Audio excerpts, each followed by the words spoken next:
Majority of the societies, we are taught that periods and menstruation is dirty, it's something toxic, it's something not touchable. The shame of it, or the shame that my daughter married into a Muslim family or a Hindu family, the shame of it makes people do crazy things. I don't care about the shame as a human being. It's not just the men. We were taught as children by not my mother, but a lot of friends of mine, when I used to go to their houses, if I had my periods, they used to be like, no, don't come to the kitchen. Mother teaches the daughter what to do and what not to do more than anybody. So I think women and men both need to change the attitude. I mean, I was doing some research about why is it a taboo. Some people say that it comes from a misogyny or patriarchy where men do not have the privilege, and I have to say privilege, of being able to reproduce. So it's the psychological compensation of making that into a taboo because we cannot have it. Women used to actually, because of the pain and because you become weak, because there's a lot of blood loss, prefer to not do certain things.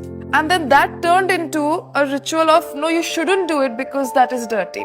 So you never know. There's so many theories about it. Absolutely. When families come together in the evening and watching TV, when there's an ad of chocos, they watch it. When an ad of sanitary napkins, everybody sort of starts looking around, or they want to take a loo break, or they want to have water, a glass of water. Which is bizarre, absolutely bizarre. Exactly. So I think it's high time it changes because periods are the most fundamental. You wouldn't be born without them.